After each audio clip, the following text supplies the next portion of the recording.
दोस्तों, अमेरिका की हर अगली सरकार अपनी फॉरेन पॉलिसी में काफी बड़े बदलाव लेकर आती है। जहां हमने देखा कि कैसे डोनाल्ड ट्रंप की सरकार में अमेरिका ने भारत के साथ अपने संबंध काफी मजबूत किए। न कि सिर्फ डोनाल्ड ट्रंप भारत को लेकर बल्कि रूस को लेकर भी काफी समझदारी से कदम उठा रहे थे और सिर्फ चीन को अपना प्रतिद्वंदी मान रहे थे, जो आज के समय में आर्थिक और सैन्य क्षमता को ध्यान में रखते हुए अमेरिका के सबसे करीब है। लेकिन जो बाइडेन जैसे ही अमेरिका के राष्ट्रपति बने, उन्होंने अमेरिका की फॉरेन पॉलिसी में काफी बड़े बदलाव किए, जो न तो भारत को लेकर सही थे और ना ही रूस को लेकर, जिसमें हमने देखा कि अमेरिका ने कई मौकों पर भारत को अपना एक बड़ा मित्र देश बताते हुए पाकिस्तान ने की सैन्य और आर्थिक मदद की, जो भारत के लिए काफी हैरानी भरा था। लेकिन अमेरिका इतने पर ही नहीं रुका, बल्कि जो बाइडेन ने अपने फॉरेन पॉलिसी के गोल्स हासिल करने के लिए पाकिस्तान को इस साल वॉशिंगटन में होने वाले डेमोक्रेसी समिट के लिए भी इनवाइट कर दिया, जिसने पूरी दुनिया को अमेरिकन फॉरेन पॉलिसी के बारे में सोचने पर मजबूर कर दिया। क्योंकि जहां इस समिट में पाकिस्तान को इनवाइट किया गया, वहीं पर तुर्की, बांग्लादेश और सिंगापुर जैसे देशों को अमेरिका ने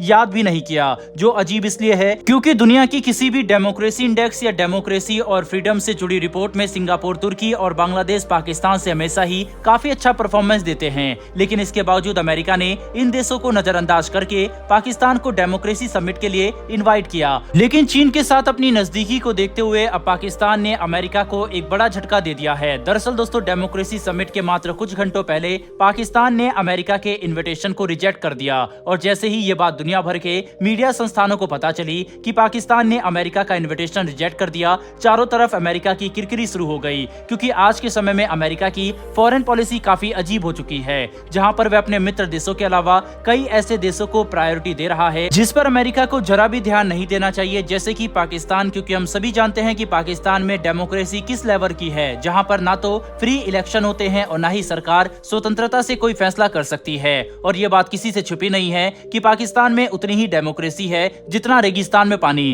क्योंकि डेमोक्रेसी एक ऐसी चादर है जिसे ओढ़कर पाकिस्तान की सेना अपने देश, सरकार और सभी नेताओं को पूरी तरह से कंट्रोल करती है। इसके बावजूद भी अमेरिका ने पाकिस्तान को डेमोक्रेसी समिट में इनवाइट किया, वह भी बांग्लादेश और सिंगापुर जैसे देशों को नजरअंदाज करके। इतना ही नहीं, बल्कि अमेरिकन सरकार द्वारा पाकिस्तान की लगातार मदद से अब भारत भी काफी गुस्से में है, क्योंकि अमेरिका की इस हिपोक्रेसी की वजह से भारत अमेरिका पर भरोसा नहीं कर सकता। साथ ही ये बात भी अपने आप में ही हैरान करने वाली है कि चीन और रूस जैसे देशों को टारगेट करने के लिए जो बाइडेन ने एक बिल्कुल ही नए संगठन और समिट का आयोजन कर दिया, जिसे आज हम डेमोक्रेसी समिट के नाम से जानते हैं। 29 से 30 मार्च तक होने वाली ये समिट इतिहास में सिर्फ दूसरी बार हो रही है, क्योंकि इसका पहला एडिशन साल 2021 में कंडक्ट किया गया था, जिसमें भी पाकिस्तान ने भाग नहीं लिया। हालांकि साल 2021 और 23 इन दोनों ही डेमोक्रेसी समिट में अमेरिका ने भारत को इन्वाइट किया था और भारत ने इन दोनों ही मीटिंग को अटेंड भी किया है। ऐसे में अब ये देखना काफी इंटरेस्टिंग होने वाला है कि अमेरिका की तरफ से 2 बार इनविटेशन दिए जाने के बावजूद पाकिस्तान ने इन्हें रिजेक्ट किया, तो क्या अगली बार डेमोक्रेसी समिट में अमेरिका एक बार फिर से पाकिस्तान को इनवाइट करेगा या फिर नहीं? क्योंकि चीन के साथ पाकिस्तान की नजदीकी आज किसी से छुपी नहीं है, जिसके तहत चीन पाकिस्तान की इकोनॉमी में भर भर के निवेश कर रहा है। यहाँ तक कि कई विशेषज्ञों का कहना है कि चीन पाकिस्तान को अपनी एक कॉलोनी के तौर पर डेवलप करना चाहता है। ऐसे में भविष्य में अमेरिका पाकिस्तान को लेकर अपनी पॉलिसी में किस तरह के बदलाव लाएगा, ये भी काफी देखने वाली बात होगी। क्योंकि आज भारत और अमेरिका के द्विपक्षीय संबंध पिछले कुछ सालों के मुकाबले काफी ज्यादा एडवांस हो चुके हैं, जिसमें जहां एक तरफ अमेरिका भारत के साथ जेट इंजन टेक्नोलॉजी और दूसरे एडवांस टेक्नोलॉजी के क्षेत्र में मिलकर काम कर रहा है, वहीं पर दूसरी तरफ इंडस्ट्री के मामले में अमेरिका भारत के लिए एक बड़ा मार्केट है। यानी भारत और अमेरिका की साझेदारी दोनों ही देशों के लिए काफी फायदेमंद है, जिसकी वजह से इंडो पैसिफिक के क्षेत्र में